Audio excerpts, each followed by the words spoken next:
A los 19 años, terminó en la cama de un hombre 2 décadas mayores que ella.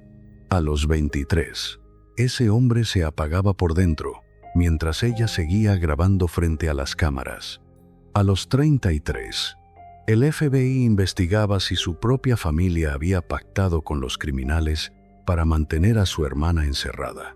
Hoy tiene 54 años y no puede sostenerle la mirada a la hija de la hermana que se fue odiándola.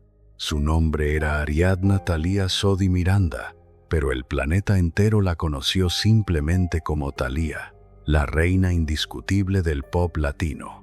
Y lo que su propia hermana le lanzó a la cara antes de fallecer fue un crimen que nadie pagó. Esta es la investigación que su familia sepultó durante 23 años. Hoy vas a conocer 4 verdades que destruyen todo lo que creías saber sobre la mujer más poderosa de la música latina. Primera, las palabras exactas que Laura Zapata le susurró a los secuestradores mientras Ernestina seguía cautiva. 5 palabras que Ernestina grabó en su libro antes de irse para siempre y que Thalía nunca logró borrar. No la liberen, es mi hermana. Segunda, el documento legal que Tommy Mottola activó en 2005 para impedir que Laura Zapata revelara la verdad del secuestro en su obra.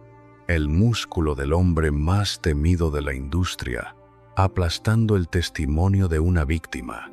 Tercera, lo que el FBI documentó sobre el papel de Thalía durante las 34 noches que Ernestina pasó amarrada en un sótano. ¿Por qué terminaron pagando apenas $140,000 cuando exigían 5 millones? ¿Quién puso el precio a cada hermana? Y cuarta, la pelea abierta entre Thalía y Camila Sodi en enero de 2025 por las cenizas de Ernestina. Tía contra sobrina. Hermana contra hija. 2 mujeres disputándose los restos de alguien a quien ambas fallaron en vida. Te aviso cuando lleguemos a cada una. Si abandonas antes del final, te pierdes lo que su familia lleva más de 2 décadas intentando enterrar. Pero antes de contarte cómo 3 hermanas terminaron destruyéndose frente a todo el mundo, necesitas entender de dónde venían. Porque el infierno de Thalía no arrancó con el secuestro de 2002. Arrancó 51 años antes, el día exacto en que su padre decidió que una familia no era suficiente para él. 26 de agosto de 1971, Ciudad de México. México respiraba bajo el puño de Gustavo Díaz Ordaz, el presidente que 3 años antes había dado la orden de disparar contra estudiantes desarmados en Tlatelolco. Las calles olían a represión y a pólvora. Las familias cerraban puertas y ventanas antes de que cayera la noche. En ese México nace Ariadna Thalía Sodi Miranda, 5ª hija. La última, la que nadie planeó.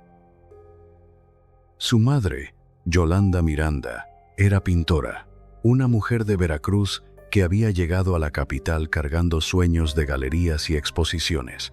Terminó vendiendo retratos por encargo en mercados y plazas públicas. Su padre, Ernesto Sodi Pallares, era científico, patólogo, hombre de laboratorio y apellido distinguido, alguien a quien la sociedad mexicana miraba con respeto.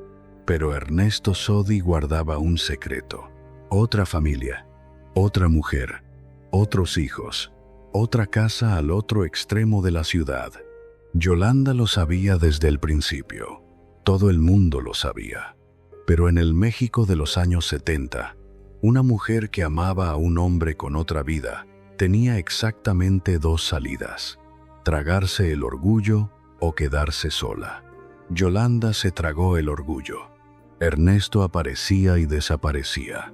Llegaba 2 días, se esfumaba 5, volvía con regalos, se marchaba con promesas, dejaba dinero encima de la mesa, nunca suficiente. Para cuando nace Thalía ya hay 4 hermanas: Laura Zapata, Federica, Gabriela y Ernestina. 5 niñas, un padre fantasma, una madre vendiendo cuadros para que no faltara la comida. Piénsalo, 5 bocas que alimentar, 5 cuerpos que vestir, 5 futuros que sostener, y un hombre que trataba su hogar como si fuera una parada de camión. Thalía tenía 4 años cuando entendió que su familia era distinta. Veía a otras niñas en el parque con sus padres, los domingos, los cumpleaños, las navidades, papás que cargaban a sus hijas en los hombros, papás que aparecían en los festivales escolares, papás que simplemente estaban. El suyo no estaba. El suyo estaba en la otra casa, con la otra familia, con los hijos que sí llevaban su apellido completo, los que importaban oficialmente. Yolanda nunca se quebró frente a sus hijas, nunca habló mal de Ernesto, nunca lloró donde pudieran verla. Pero Thalía notaba cómo apretaba la mandíbula cuando él cancelaba una visita, cómo se quedaba mirando fijo la puerta cuando prometía regresar y no regresaba, cómo contaba las monedas antes de salir al mercado. Y fue aprendiendo algo que la marcaría para siempre. Los hombres se van, las mujeres se quedan, y las que se quedan cargan con todo. Thalía tiene 6 años. Ernesto Sodi Payares muere por complicaciones de diabetes. No muere junto a Yolanda, muere en la otra casa, con la otra familia, rodeado de los hijos que sí llevaban su apellido sin asterisco. Yolanda se entera por una llamada telefónica. No la invitan al velorio. Detente un segundo en eso. El hombre con quien tuviste 5 hijas muere, y ni siquiera tienes derecho a despedir su cuerpo. Ni siquiera puedes llevar a tus niñas a darle el último adiós a su padre, porque ustedes no existían, no oficialmente, no para el mundo, no para la familia Sodi de Alcurnia. Eran el secreto, el error, la vergüenza que se guarda en un cajón cerrado con llave. Thalía y sus hermanas se enteran de que su padre falleció sin velorio, sin entierro, sin abrazo de nadie. Solo silencio. Y después del silencio, el dinero se termina. De golpe, Yolanda se queda sola con 5 hijas, sin pensión, sin herencia, sin absolutamente nada. La casa era rentada. Ernesto pagaba. Ahora no hay quien pague. Se mudan a un departamento más chico, luego a uno más chico todavía, luego a uno donde las 5 niñas comparten un solo cuarto. Yolanda pinta más, vende más, trabaja más, pero nunca alcanza. Hay noches que cenan frijoles, solo frijoles, sin tortillas, porque no hubo para tortillas. Hay mañanas que Thalía llega a la escuela con el mismo uniforme de ayer y de antier, porque solo tiene uno. Hay tardes que regresa a casa y no encuentra a nadie, porque Yolanda está en alguna plaza pintando retratos de turistas por 50 pesos. Thalía tenía 7 años y ya sabía calentar los frijoles sola, ya sabía lavar su uniforme, ya sabía dormirse sin que nadie le apagara la luz. Pero algo extraordinario vivía dentro de esa niña.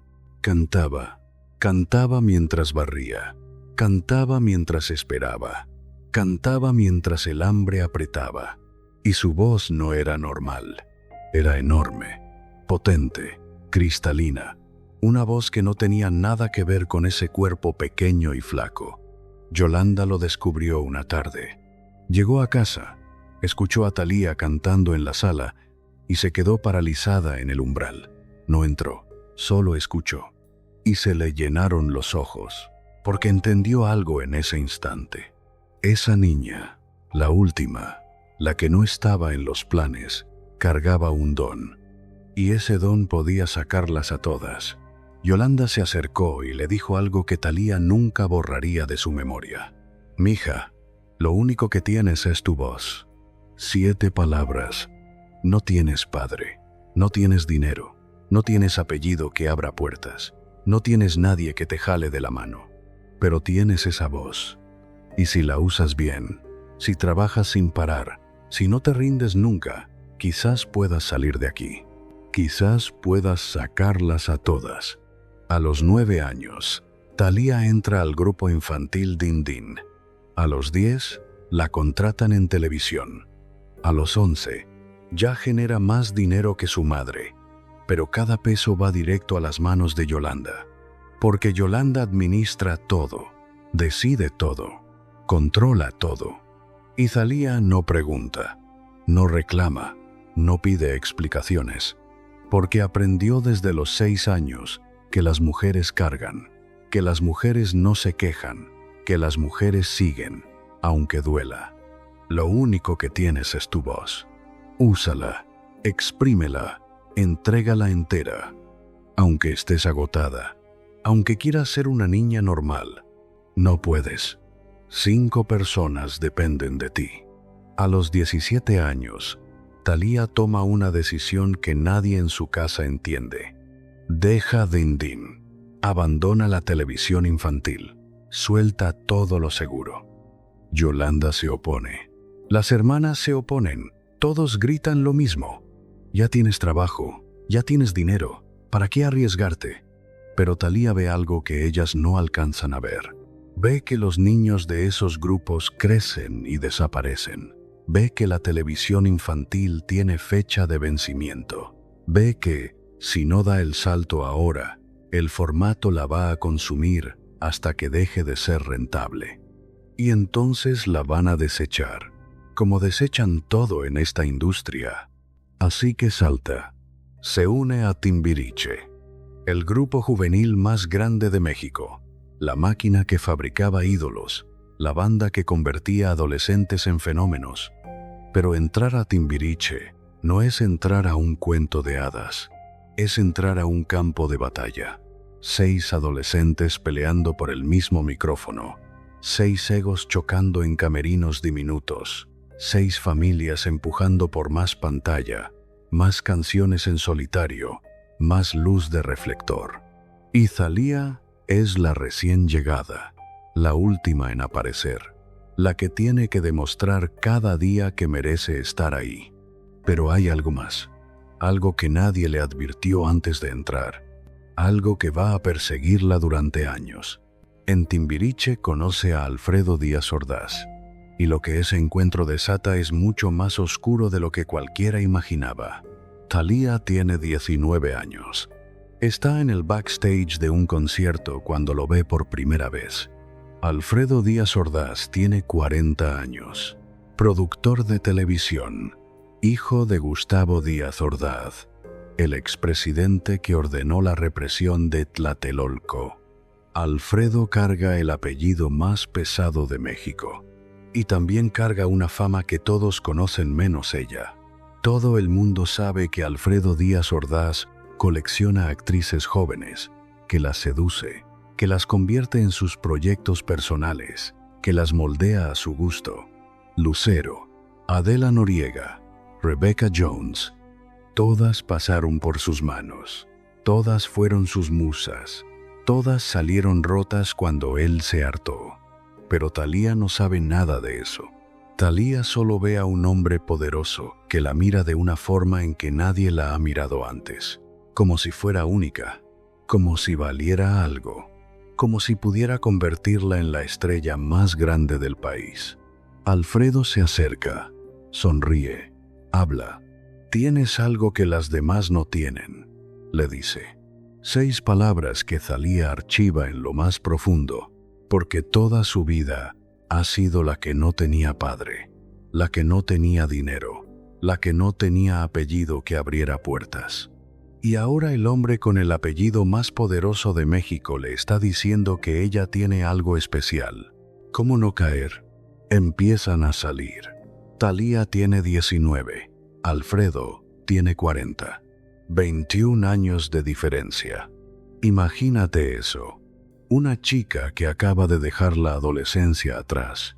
Un hombre que podría ser su padre, que tiene exactamente la edad que tendría su padre si no hubiera muerto. Quizás ahí está la respuesta. Quizás Thalía no está buscando un novio. Quizás está buscando al padre que se fue cuando ella tenía 6 años.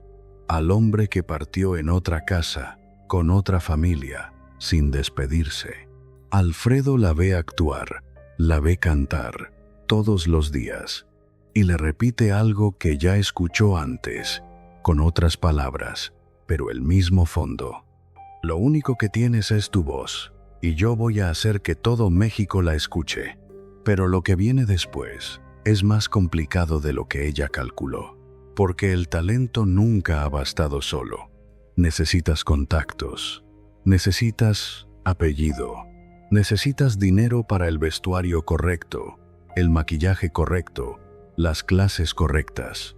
Thalía no tiene nada de eso, solo tiene a Alfredo, y Alfredo tiene planes para ella. La saca de Timbiriche en 1990. Le consigue su primer protagónico en telenovela, Luz y Sombra, una producción menor. Horario difícil, presupuesto ajustado, pero es su entrada. Thalía trabaja 16 horas diarias. Llega al set a las 5 de la mañana. Sale a las 11 de la noche. 6 días a la semana durante meses. No se queja, no para, no admite el cansancio, porque aprendió desde los 11 años que detenerse no es una opción, que 5 personas dependen de ella, que, si afloja, todas se hunden. Lo único que tienes es tu voz. Úsala. No desperdicies ni un segundo. Pero algo está pasando con Alfredo que ella todavía no quiere ver. Alfredo es dominante, obsesivo, posesivo hasta los huesos. Decide qué ropa usa Thalía, qué come, con quién puede hablar, a qué lugares puede ir. La va esculpiendo, la va moldeando, la convierte en su obra maestra personal. Y Thalía lo deja, porque confunde eso con amor. Porque nunca tuvo un padre que la cuidara, que la protegiera, que apareciera cuando la necesitaba. Y ahora tiene un hombre que aparece, que está presente, demasiado presente. Thalía vive 4 años, bajo el control absoluto de Alfredo Díaz Ordaz, de 1989 a 1993. 4 años donde Alfredo es su productor, su representante, su pareja, su figura paterna y su dueño. Todo en uno. Thalía protagoniza María Mercedes. La telenovela no es un éxito, es un terremoto. México se detiene a las 9 de la noche para ver a Thalía como María Mercedes, la vendedora de billetes de lotería que conquista al hombre rico. La Cenicienta mexicana, la niña pobre que alcanza al príncipe. La historia que todo el país necesita creer. Y Thalía no está interpretando un papel. Thalía es María Mercedes. Es la niña que creció sin padre, la que vivió en cuartos pequeños, la que aprendió a cantar para salvar a su familia. La gente la ve y se reconoce. La aman porque no finge, porque cuando llora en pantalla, esas lágrimas son reales. El rating se dispara. 30 puntos, 35, 40 puntos. En horario estelar, Thalía se convierte en la actriz más vista de México en 1992. Y Alfredo Díaz Ordaz se lleva todo el crédito. Yo la descubrí, yo la construí, yo la hice estrella, yo la descubrí, yo la descubrí, yo la descubrí. Yo la descubrí, yo la descubrí, yo la descubrí, yo la descubrí, yo la descubrí, yo la descubrí. Y técnicamente no miente, pero lo que Alfredo no menciona es el precio que Thalía pagó. Las noches sin dormir, los ataques de pánico en el camerino, las veces que se derrumbaba sola porque no podía más. Lo único que tienes es tu voz, aunque te quiebre, aunque te consuma, aunque te vayas apagando por dentro. Sigue. 1993. Marimar. Otro fenómeno. Esta vez, no solo en México, en toda América Latina, en España, en Filipinas, en países donde ni siquiera hablan español, pero ven a Thalía doblada, porque algo en ella los hipnotiza. 180 pascalices transmiten Marimar, 1994. María la del barrio, la trilogía completa. Y Thalía ya no es actriz, es un imperio en movimiento. Vende discos, vende revistas, vende productos. Su rostro aparece en champús, en ropa, en juguetes. Tiene 23 años y es la mujer más reconocida del mundo de habla hispana. Pero hay un problema que crece en silencio. Alfredo Díaz Ordaz se está muriendo. Literalmente. Hepatitis C. Su hígado cede. Su cuerpo se rinde. Y Thalía está a su lado. Cada día. En hospitales. En clínicas. Sosteniendo su mano mientras él se apaga por dentro. Diciembre de 1993. Alfredo Díaz Ordaz muere. Thalía tiene 22 años. Acaba de perder al hombre que la lanzó al estrellato. Al hombre que la dominó durante 4 años. Al padre sustituto que nunca debió serlo. Y se queda sola. Otra vez. Igual que cuando tenía 6 años y su padre falleció en la otra casa. Pero esta vez es diferente. Esta vez no es una niña asustada en un cuarto rentado. Es una superestrella con contratos millonarios. Y algo en ella se fractura. Pero también algo en ella se libera. Porque por primera vez en su vida, nadie le dice qué hacer. Por primera vez puede elegir. Por primera vez, Thalía Sodi es dueña de sí misma. Entonces aparece Tommy Mottola, el presidente de Sony Music, el arquitecto de carreras internacionales, el hombre que convirtió a Mariah Carey en un fenómeno global. Y Tommy ve en Thalía exactamente lo que vio Alfredo, potencial sin explotar. Pero Tommy es diferente. Tommy no quiere moldearla para su placer personal. Tommy quiere venderla al mercado estadounidense. Y hay una diferencia enorme ahí. Alfredo la controlaba para poseerla. Tommy la controla para monetizarla. Distinto dueño, misma jaula. 1999. Thalía lanza su primer disco en inglés. 2000. Se casa con Tommy Mottola en la Catedral de San Patricio en Nueva York. La boda del año. La Cenicienta mexicana casándose con el rey Midas de la música. Thalía tiene 29 años y toca la cima absoluta. Es la latina más famosa del planeta. Millones de discos, estadios repletos, su nombre en todas partes. Tiene dinero, tiene poder, tiene el apellido correcto. Por fin, ya no es Thalía Sodi, la hija no reconocida del científico que partió en otra casa. Es Thalía Mottola, la esposa del hombre más poderoso de la música mundial. Tiene todo lo que soñó aquella niña cantando sola mientras esperaba que su madre volviera del mercado. Todo, pero mientras su carrera explotaba, algo oscuro se cocinaba en las sombras. Algo que iba a reventar de la forma más brutal posible. 22 de septiembre de 2002. Porque a veces la tragedia no llega sola, llega en manada. Atención, porque aquí llega la primera de las 4 verdades que casi nadie se atreve a revelar sobre Thalía. 22 de septiembre de 2002, 8:30 de la noche, Teatro San Rafael, Ciudad de México. Laura Zapata y Ernestina Sodi salen de un ensayo.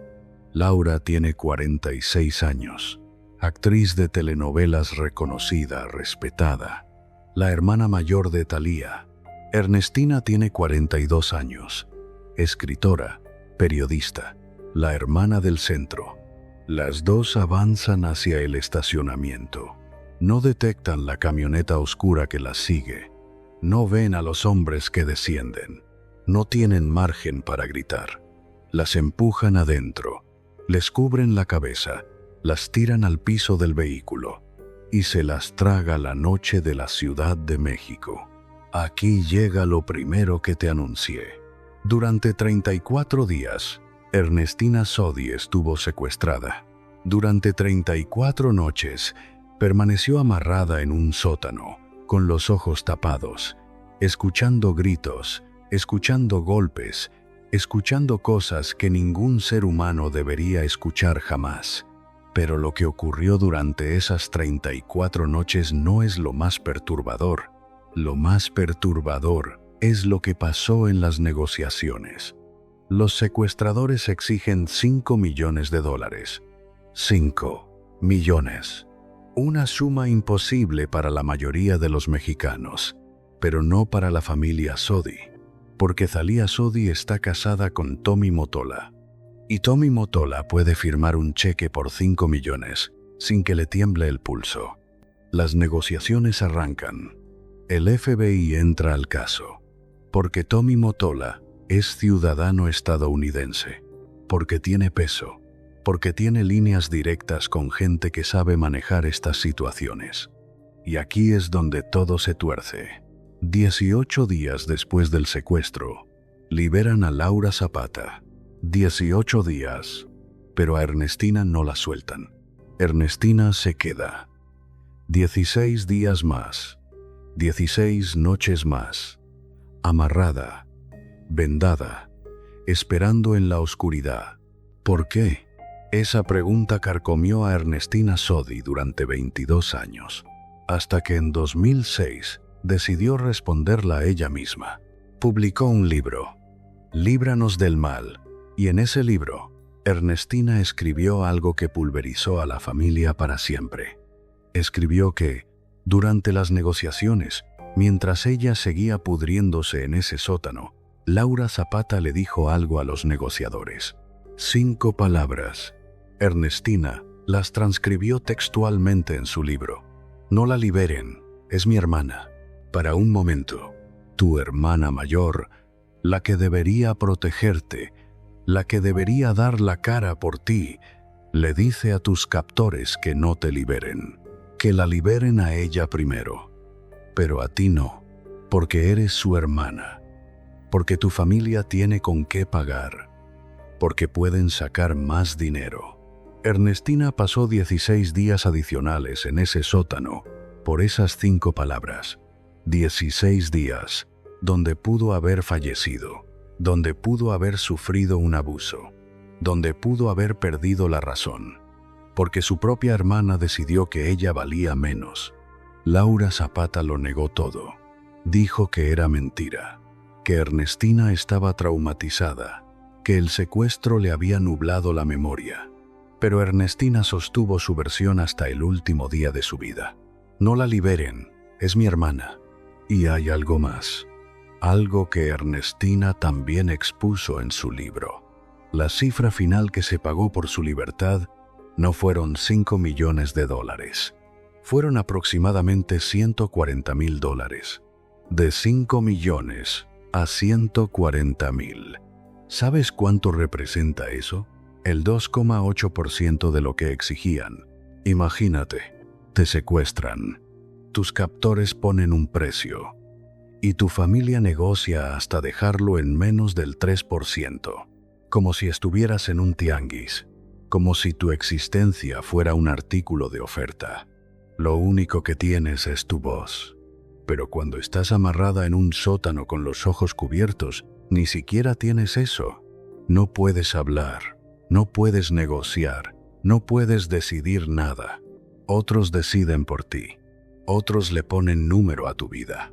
Y tu familia, la gente que supuestamente te quiere sin condiciones, determina que vales $140,000, menos que un departamento de clase media, menos de lo que Thalia gastaba en vestuario para una alfombra roja.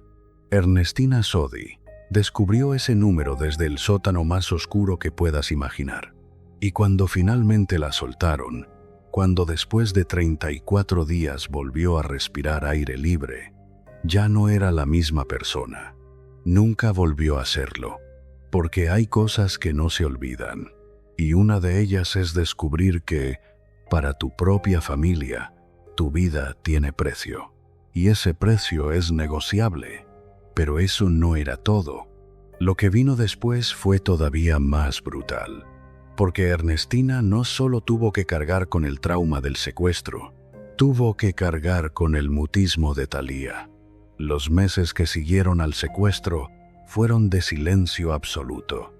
Silencio público, silencio privado, silencio que ensordecía. Thalía no concedió entrevistas sobre el secuestro. No tocó el tema. No mencionó a sus hermanas en ningún escenario. Continuó con su carrera como si el mundo no se hubiera sacudido.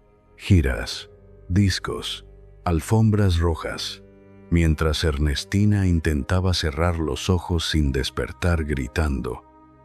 Mientras Laura Zapata iba a terapia 3 veces por semana, intentando reconstruirse. Y ahora sí, la segunda revelación. Esta quizás es la más devastadora de todas, porque no se trata únicamente de lo que Thalía no hizo. Se trata de lo que Tommy Mottola sí hizo. Aquí llega lo segundo que te anuncié. 3 años después del secuestro, Laura Zapata decide que necesita sanar, que necesita procesar lo que vivió, que necesita transformar su dolor en algo que pueda sostenerse en pie. Hace lo que hacen los artistas cuando el sufrimiento es demasiado grande para guardarlo adentro. Crea una obra de teatro. Se llama Cautivas. La obra narra la historia real de 2 hermanas secuestradas. Los 34 días de terror, las negociaciones, la liberación desigual, todo sin filtros. Laura Zapata usa nombres reales, recrea momentos reales, reproduce conversaciones reales, porque para ella esto no es entretenimiento, es testimonio, es su verdad dicha en voz alta. Agenda el estreno, renta el teatro, comienza los ensayos, convoca a la prensa. Y entonces recibe un sobre, un documento legal, enviado por los abogados de Tommy Mottola. El documento dice, en esencia, esto: si Laura Zapata pronuncia el nombre de Thalía en esa obra, si revela detalles del secuestro que involucren a la familia Sodi Mottola, si utiliza información que pueda rozar la imagen pública de Thalía, enfrentará una demanda por difamación. Y no una demanda cualquiera. Una demanda respaldada por el aparato legal de uno de los hombres más temidos del entretenimiento mundial. Tommy Mottola no estaba tanteando el terreno. Estaba desplegando todo su arsenal, todos sus abogados, todos sus recursos para amordazar a una víctima de secuestro, para que no abriera la boca, para que no dijera la verdad, porque la verdad era incómoda, la verdad era fea. La verdad no encajaba con la imagen de pareja perfecta que vendían en las revistas. Laura Zapata tuvo que reescribir la obra. Tuvo que cambiar nombres. Tuvo que eliminar escenas. Tuvo que suavizar momentos. Tuvo que mentir a medias para poder contar su verdad a medias. La obra se estrenó. Fue un éxito rotundo. Llenos totales durante meses. Pero no era la obra que Laura necesitaba hacer. Era la versión podada, la versión filtrada por abogados, la versión que no incomodaba a nadie en los Hamptons. Piénsalo, te secuestran, pasas 18 días amarrada en un cuarto oscuro, sobrevives, decides convertir ese horror en arte para poder seguir viviendo. Y tu propia hermana, a través de su marido, te manda un sobre con amenazas legales para callarte. No te llama. No te pregunta cómo estás durmiendo. No te ofrece un abrazo. Te manda abogados, porque tu trauma le estorba, porque tu necesidad de sanar interfiere con sus contratos, porque tú, que compartiste útero con ella, que creciste con ella, que sobreviviste con ella noches de frijoles sin tortillas, ahora eres un problema de imagen corporativa. Ernestina vio todo eso desde su trinchera. Vio cómo Tommy amordazaba a Laura. Vio cómo Thalía dejaba que la amordazaran. Y tomó una decisión. Si Laura no podía decir la verdad completa en un escenario, ella la diría en papel. Ernestina Sodi publica Líbranos del Mal, el libro que Thalía nunca quiso que existiera. En ese libro Ernestina lo vuelca todo. Los 34 días, las negociaciones, la liberación de Laura, su abandono en el sótano. Y cuenta algo más. Cuenta que Thalía nunca apareció después del secuestro. Nunca tocó su puerta. Nunca marcó su número para preguntar cómo estaba. Nunca ofreció ayuda de ningún tipo, ni psicológica, ni económica, ni humana. Thalía, la mujer que facturaba millones, la mujer casada con el hombre más poderoso de la música, no movió un dedo por su hermana. Y Ernestina lo escribe sin rodeos. Mi hermana eligió su carrera sobre su familia. 8 palabras que encierran 22 años de herida abierta. Mi hermana eligió su carrera sobre su familia. Lo único que tienes es tu voz. Y Thalía usó esa voz para cantar, para llenar estadios, para grabar discos que cruzaban fronteras, pero nunca la usó para pararse frente a una cámara y decir: secuestraron a mi familia y alguien tiene que responder por eso. Nunca la usó para defender a sus hermanas. Nunca la usó para exigir justicia en voz alta, porque eso hubiera generado preguntas incómodas. Eso hubiera ensuciado la postal perfecta. Así que eligió el silencio. Y el silencio a veces duele más que cualquier palabra. El libro de Ernestina se convirtió en bestseller en México. Miles de personas lo leyeron. Miles descubrieron lo que Thalía quería mantener enterrado. Y Thalía, una vez más, no dijo nada. No desmintió. No confirmó. No se defendió. Silencio. El mismo silencio que aprendió de Yolanda. El mismo escudo que las mujeres de la familia Sodi levantaban cuando el mundo se volvía demasiado pesado. No hables. No expongas a la familia. No muestres las grietas. Aguanta. Carga. Sigue adelante. Lo único que tienes es tu voz. Y a veces, la decisión más calculada es no usarla. Pero ese silencio cobró un precio enorme. Ernestina y Thalía dejaron de existir la una para la otra. Completamente. Durante años, hermanas de sangre convertidas en desconocidas que compartían apellido.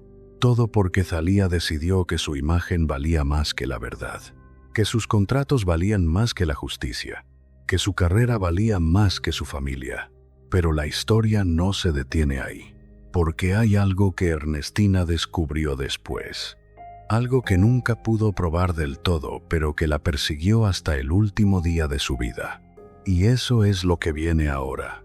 Pero antes de contarte lo que Ernestina descubrió, necesitas saber algo que muy poca gente conoce. Algo que ocurrió durante esos 34 días de encierro. Porque lo que viene ahora es lo que todos vieron, pero nadie quiso analizar. Lo que estuvo frente a los ojos de todo el mundo, y aún así se ignoró durante décadas. Aquí llega lo tercero que te anuncié. Durante las negociaciones del secuestro, hubo testigos, agentes del FBI, negociadores profesionales, personas entrenadas para observar cada detalle, documentar cada movimiento, registrar cada conversación. Y uno de esos testigos presenció algo que nunca salió en los noticieros. Algo que Ernestina rozó en su libro sin profundizar del todo.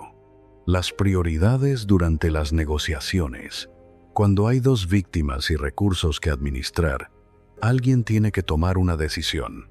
¿Rescatan a las 2 simultáneamente? ¿O rescatan primero a una y después a la otra?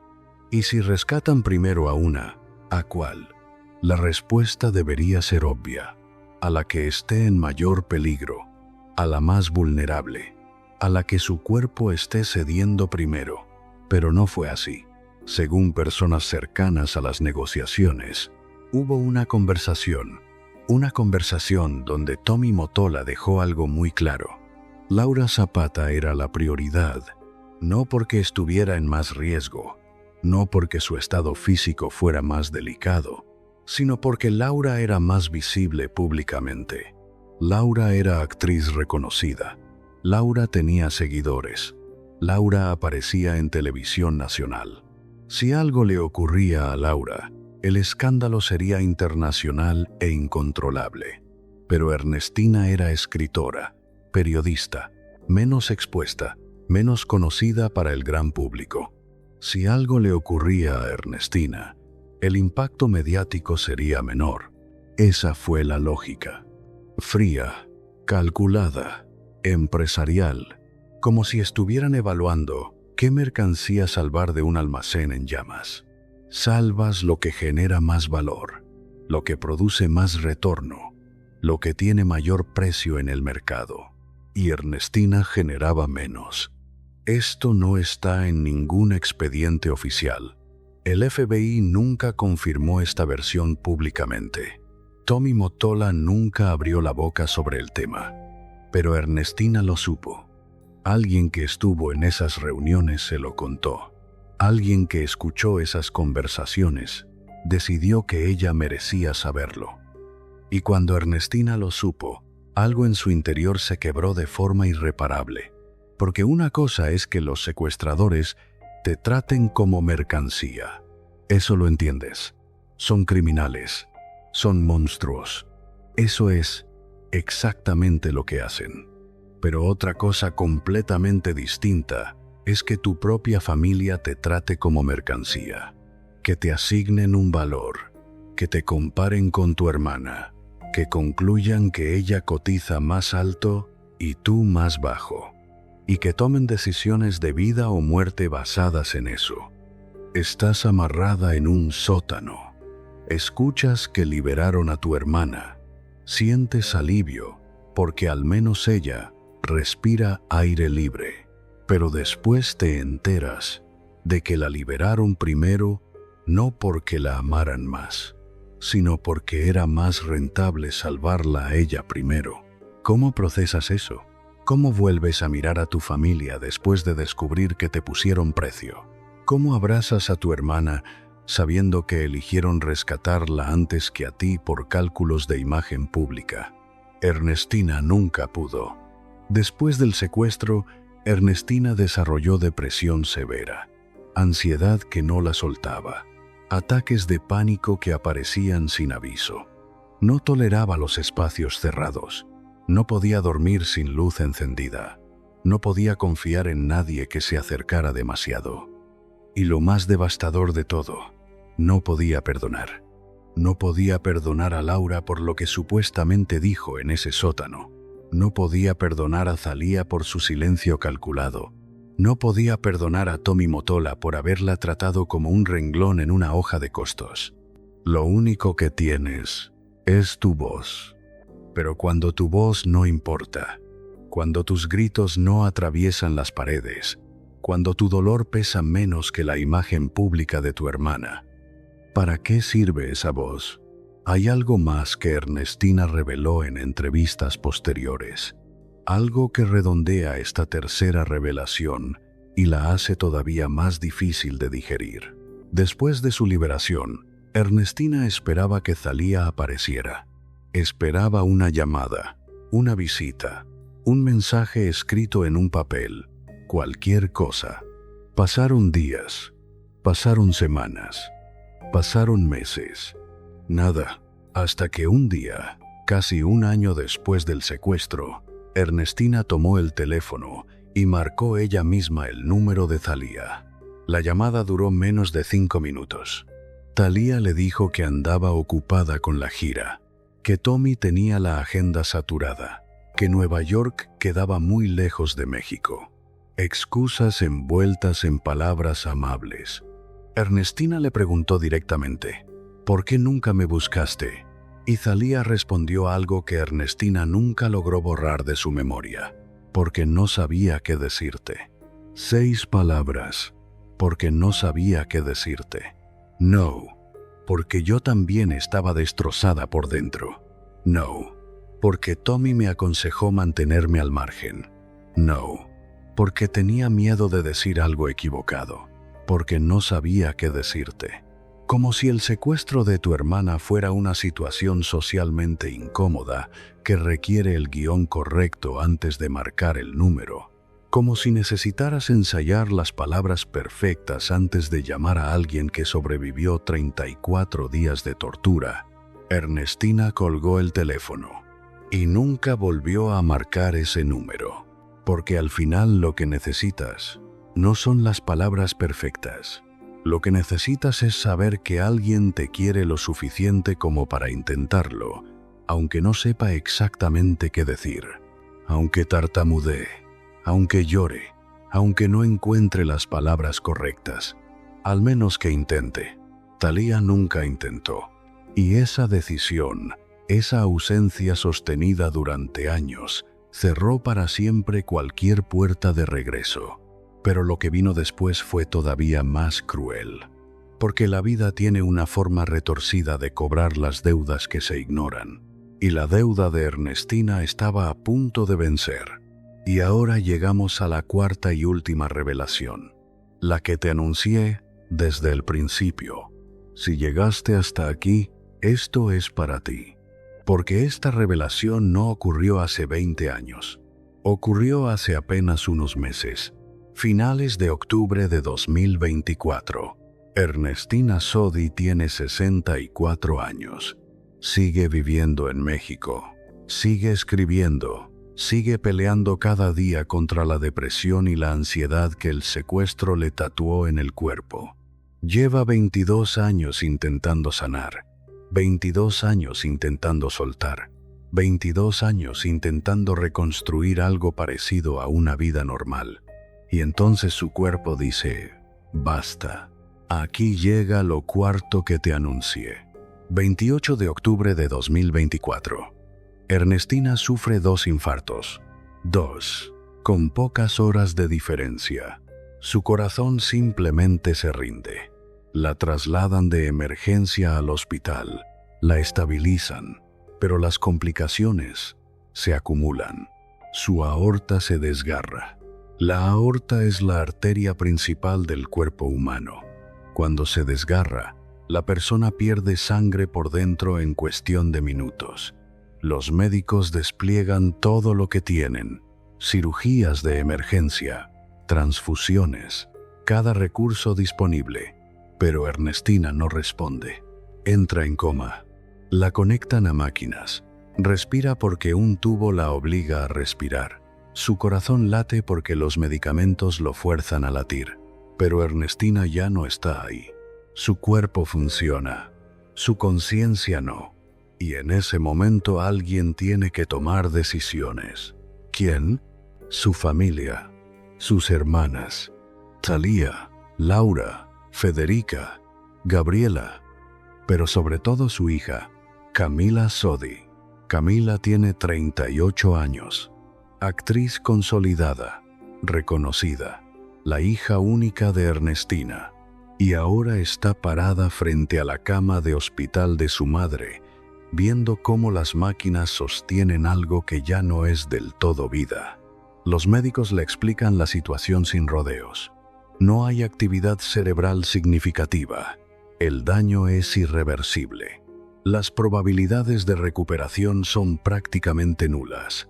Pueden mantenerla conectada indefinidamente, meses, quizás años, pero no va a despertar.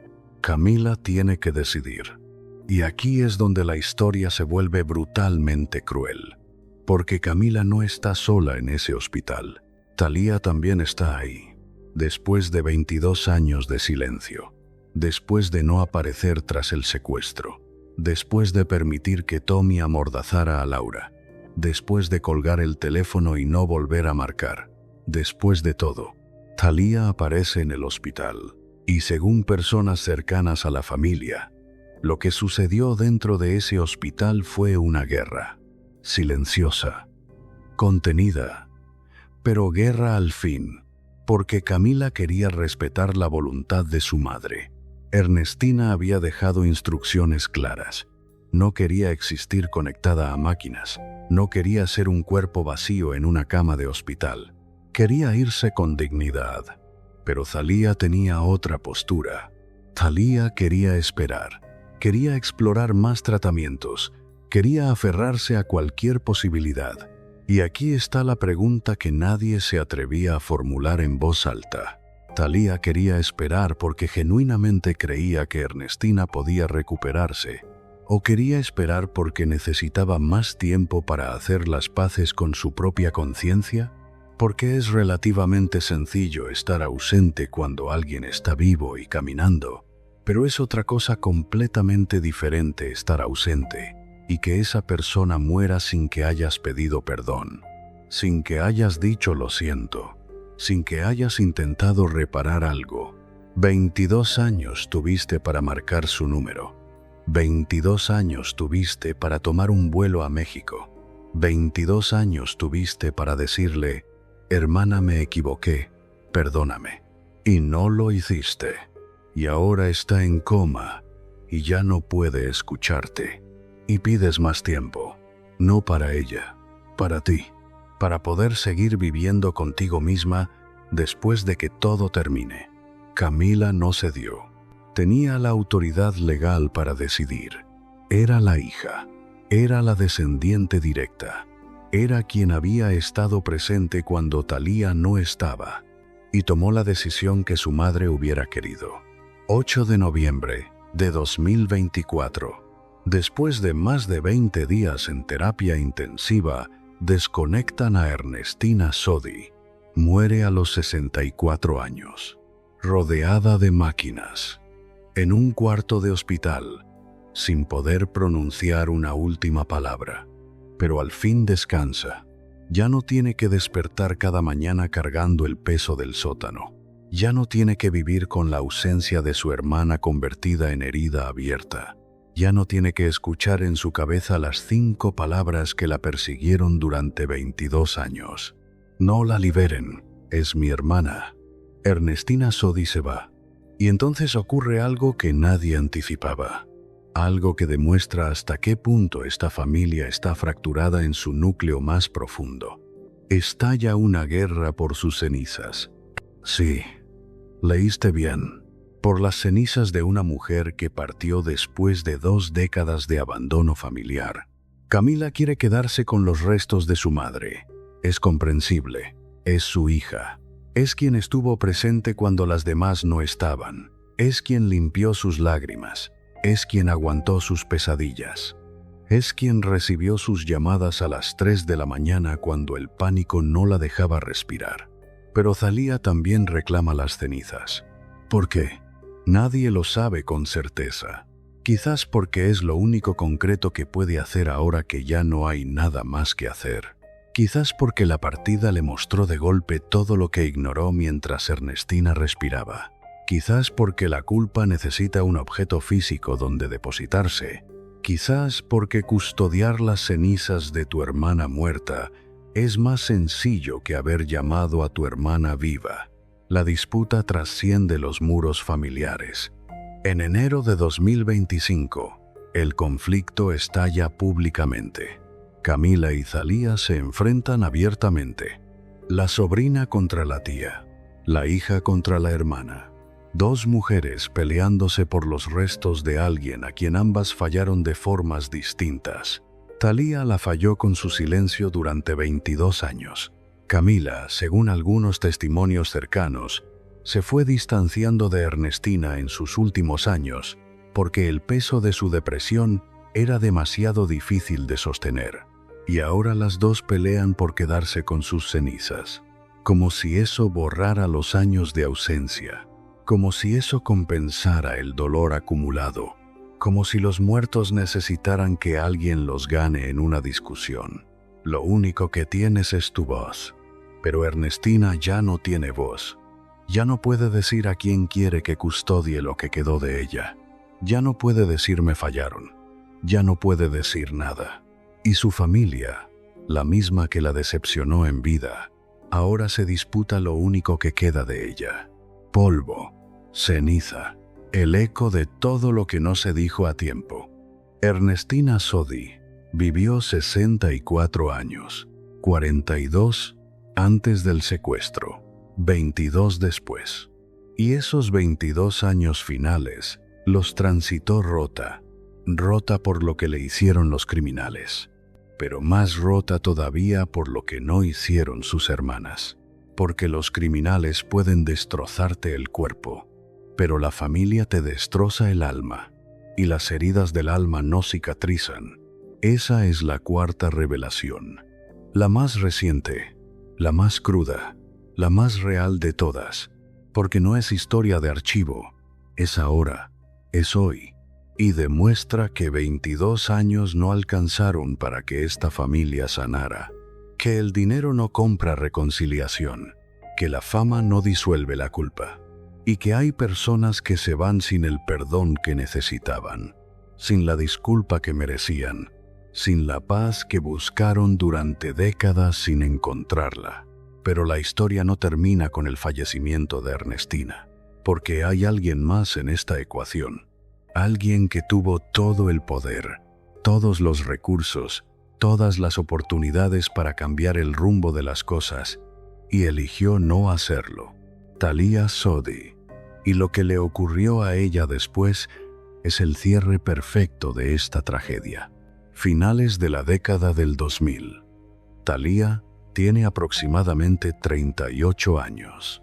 Está en el pico más alto de su carrera, casada con Tommy Motola, instalada en una mansión en los Hamptons, generando millones.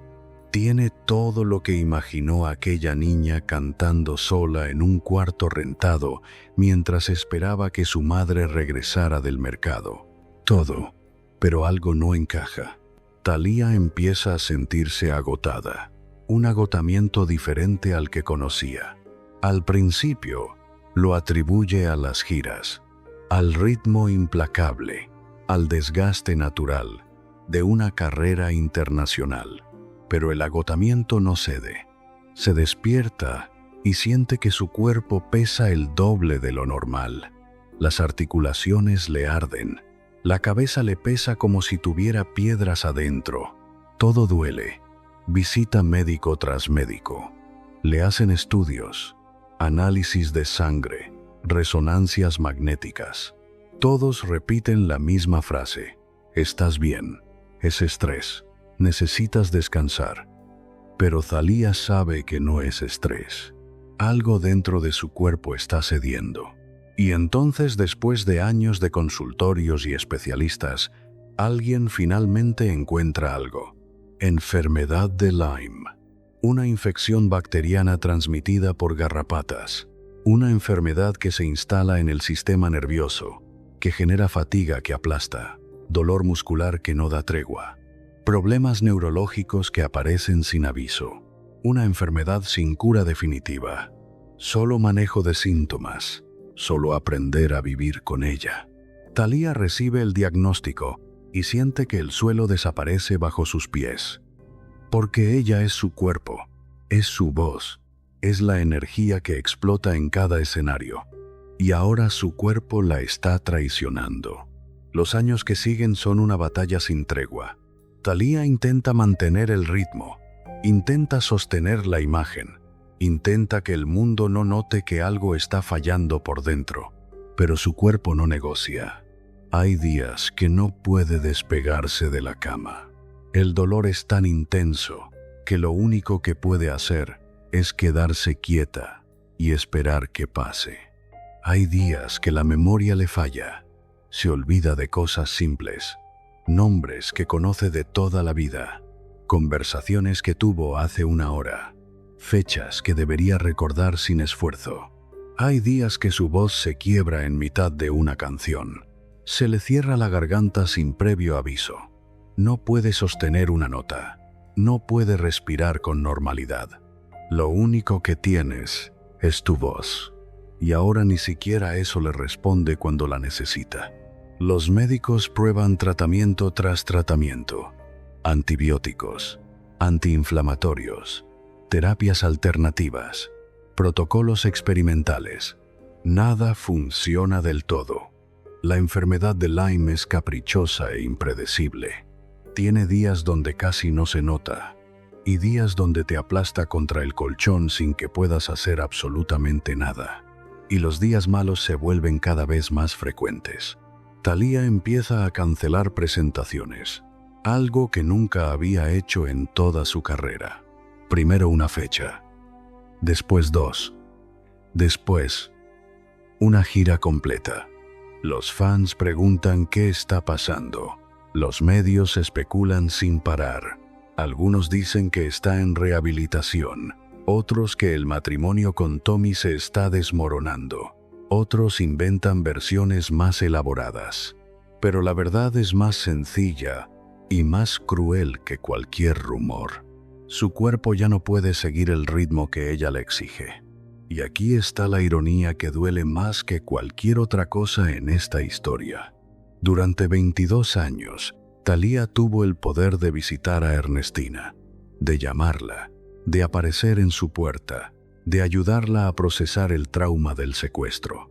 Y no lo hizo, porque tenía giras, porque tenía compromisos, porque tenía una carrera que proteger, porque siempre habría tiempo después. Y ahora su propio cuerpo le dice lo mismo que Ernestina esperó escuchar durante 2 décadas.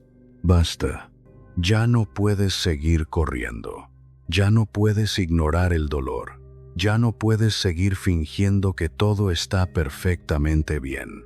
Tu cuerpo te obliga a detenerte. De la misma forma que Ernestina tuvo que detenerse 34 días en un sótano. De la misma forma que Ernestina pasó 22 años paralizada por un trauma que nadie la ayudó a cargar. Ahora Thalía tiene que detenerse. Y no hay Tommy Mottola que pueda comprar una cura. No hay equipo de abogados que pueda demandar a la enfermedad. No hay imagen pública que sostener cuando no puedes salir de tu propia habitación. Yolanda Miranda muere en 2011. La mujer que crió sola a 5 hijas en departamentos rentados. La mujer que vendía retratos en plazas públicas para que no faltara la comida. La mujer que le dijo a Thalía, cuando tenía 7 años, «Mija, lo único que tienes es tu voz». Se va, y Thalía está ahí, en el funeral, frente al ataúd de su madre. ¿Sabes quién más está ahí? Ernestina. Es la primera vez que se encuentran en años. Se miran desde extremos opuestos del cementerio. No se acercan, no se abrazan, no lloran juntas sobre el ataúd de la mujer que las trajo al mundo. Porque hay fracturas que ni siquiera la partida de una madre puede soldar. La familia Sodi se reúne para enterrar a Yolanda, y lo único que queda en evidencia es que ya no son una familia. Son desconocidas que comparten apellido y cicatrices. Laura todavía resentida por el libro de Ernestina. Ernestina todavía rota por el abandono de Thalía. Thalía lidiando con una enfermedad crónica que la consume lentamente. 3 hermanas, una madre enterrada, 0 reconciliación posible. Después del funeral cada una regresa a su mundo, y el silencio continúa exactamente donde lo dejaron. Los años que siguen son de declive silencioso. Thalía sigue trabajando, pero ya no es la Thalía que paralizaba países. Ya no llena estadios, ya no rompe récords de venta, ya no es la reina indiscutible del pop latino. Porque aparecieron otras reinas, más jóvenes, más sanas, con más energía y más hambre. Y la industria no perdona a las mujeres que envejecen, especialmente a las que se enferman. Thalía pierde contratos, pierde relevancia, pierde el lugar que ocupó durante décadas en la cima. No de un golpe, no de forma dramática ni escandalosa, sino lentamente, silenciosamente, como se consume una vela que ya no tiene cera suficiente. Y lo más devastador de todo lo que pierde a Ernestina. Cuando Ernestina muere en noviembre de 2024, Thalía entiende algo que llegó demasiado tarde para ser útil. No va a haber reconciliación. No va a haber una conversación donde finalmente se digan todo lo que se guardaron durante 2 décadas. No va a haber un abrazo que repare lo que el tiempo y el silencio destruyeron, porque los muertos no perdonan. Los muertos solo dejan preguntas flotando en el aire sin nadie que las responda. ¿Por qué nunca apareciste? ¿Por qué tu carrera pesó más que yo? ¿Por qué valió más Laura que yo en esas negociaciones? Preguntas que Ernestina se llevó consigo y que Thalía va a cargar el resto de su vida sin poder responderlas. Hoy, mientras escuchas esto, Thalía tiene 54 años. Vive entre los Hamptons y Nueva York. Sigue casada con Tommy Mottola. Tienen 2 hijos. Todavía lanza música de vez en cuando. Todavía hace apariciones públicas calculadas, pero ya no es la superestrella que fue. Es una leyenda que el tiempo fue convirtiendo en nostalgia. El nombre que la gente pronuncia con un dejo de melancolía. ¿Te acuerdas de Thalía? De Marimar, de María la del barrio. Pasado, todo conjugado en pasado, y la enfermedad de Lyme sigue instalada en su cuerpo. Hay días donde puede funcionar casi con normalidad, otros donde no puede levantarse de la cama. Convive con el dolor crónico, con la fatiga que no desaparece, con la incertidumbre de no saber cómo va a amanecer mañana. Ya no puede cantar como antes. Su voz se fatiga, se fractura. Ya no tiene el poder ni el alcance que tenía. Lo único que tienes es tu voz, y esa voz se está apagando. Ya no puede moverse en el escenario como antes. Sus articulaciones no le dan tregua. Ya no puede sostener giras largas. Su cuerpo simplemente no aguanta. Pero lo que más ha perdido no es su voz. No es su energía en el escenario. No es su lugar en las listas de popularidad. Lo que más ha perdido es algo que ningún médico puede tratar y ningún dinero puede reemplazar. A su familia, Laura Zapata no le dirige la palabra. Ernestina está muerta. Camila Sodi, su sobrina, la señala públicamente por haber abandonado a Ernestina cuando más la necesitaba. Y Thalía vive en su mansión valuada en millones, rodeada de todo el lujo que el dinero puede comprar. Pero también vive con algo que no aparece en ninguna revista ni en ningún comunicado de prensa. Culpa. La culpa de saber que tuvo 22 años para llamar a Ernestina y no marcó ese número. La culpa de saber que pudo haber plantado cara públicamente cuando Tommy silenciaba a sus hermanas y eligió el silencio cómodo. La culpa de saber que puso su imagen por encima de su sangre y ahora no tiene ni lo uno ni lo otro. No tiene la carrera que sacrificó todo por sostener. Y no tiene a la familia que sacrificó para tener esa carrera. Tiene dinero, tiene fama residual, tiene un apellido poderoso estampado en los créditos de la industria, pero no tiene a Ernestina, y no va a tenerla nunca más, porque hay decisiones que no tienen marcha atrás. Hay llamadas que debiste hacer y no hiciste. Hay palabras que debiste pronunciar y te las tragaste. Y entonces la vida te cierra la ventana. Y lo único que te queda es vivir cargando el peso de lo que no hiciste cuando todavía podías. Esa es la caída de Thalía. No espectacular, no pública, no escandalosa, silenciosa, íntima, devastadora. Como todo lo que ha vivido desde que era una niña esperando sola que su madre volviera del mercado, repasemos esta historia en números fríos. 1971. Nace Ariadna Thalía Sodi Miranda. Quinta hija. La última. La que no estaba en los planes de nadie. 1977. Su padre muere en la otra casa, con la otra familia. Thalía tiene 6 años y no puede despedirse de él porque ellas no existían oficialmente. 1989. A los 19 años, se vincula sentimentalmente con Alfredo Díaz Ordaz, de 40 años, 21 años de distancia entre los dos. 1993. Alfredo muere por hepatitis C. Thalía queda sola a los 22 años en el punto más alto de su fama. Llora en privado porque esa relación tampoco existía oficialmente.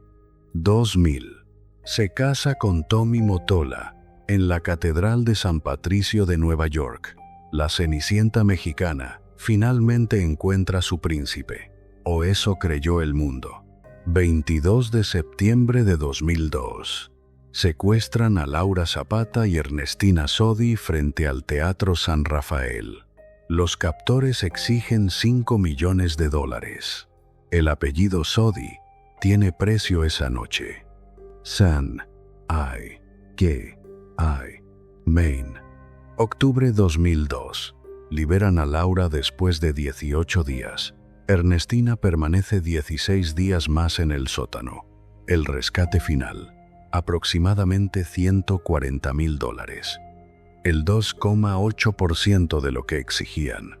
Alguien decidió cuánto valía cada hermana. 2005. Los abogados de Tommy Mottola envían un documento legal para censurar la obra Cautivas de Laura Zapata. El poder institucional aplastando el testimonio de una víctima de secuestro. 2006. Ernestina publica Líbranos del mal. 5 palabras sacuden a toda la familia para siempre. No la liberen.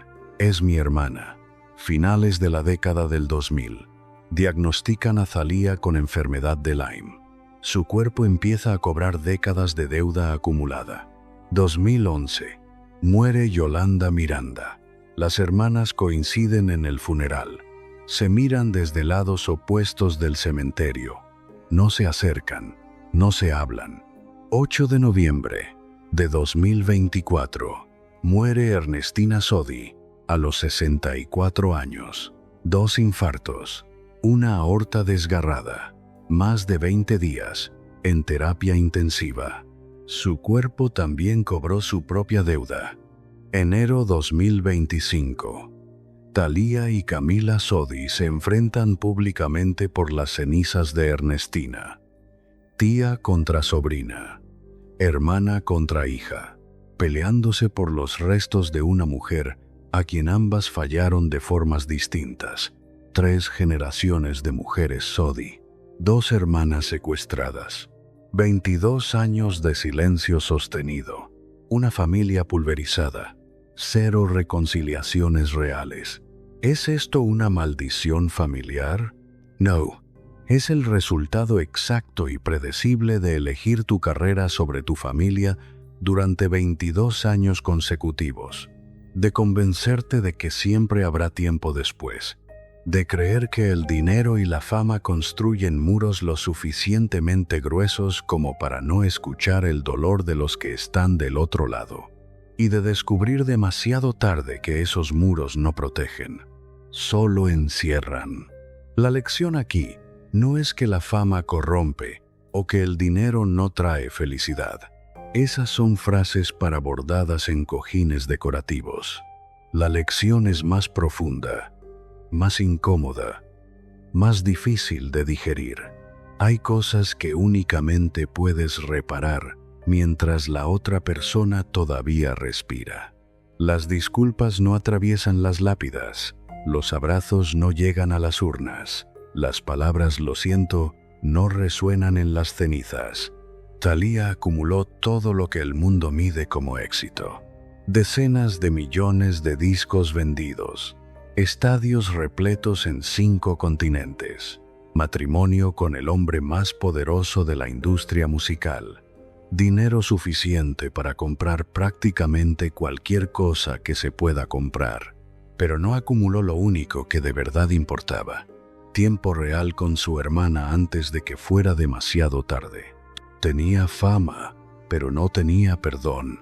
Tenía dinero, pero no tenía reconciliación. Tenía poder suficiente para silenciar a quien quisiera, pero no tenía paz interior.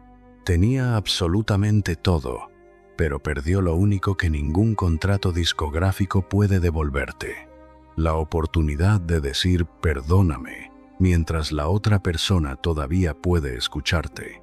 ¿Por qué no marcó el número de Ernestina en 22 años? ¿Por qué permitió que Tommy utilizara su poder para silenciar a Laura? ¿Por qué eligió su imagen pública sobre la sanación de su propia sangre? ¿Por qué necesitó ver a Ernestina en coma para aparecer en ese hospital? ¿Por qué tardó tanto en entender lo que estaba perdiendo? No hay respuestas limpias a ninguna de esas preguntas. Solo silencio.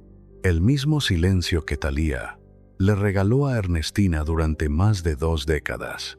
Y ahora ese silencio es todo lo que queda entre las dos.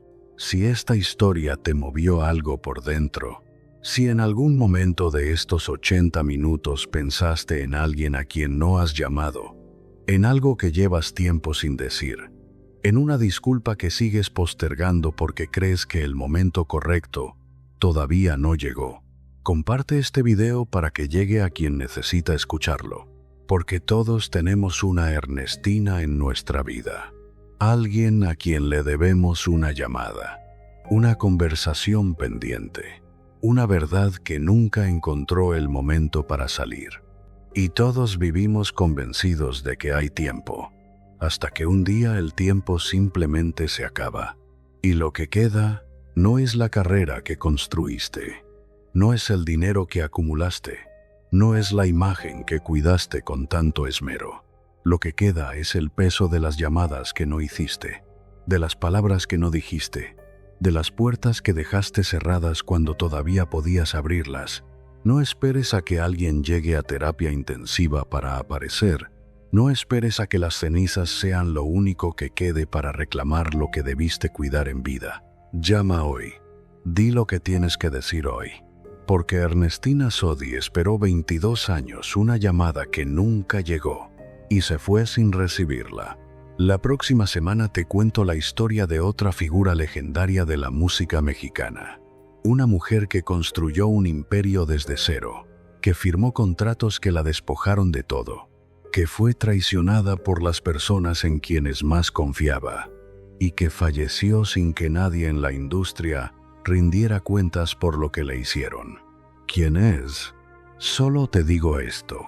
Su voz la conoces desde que tienes memoria.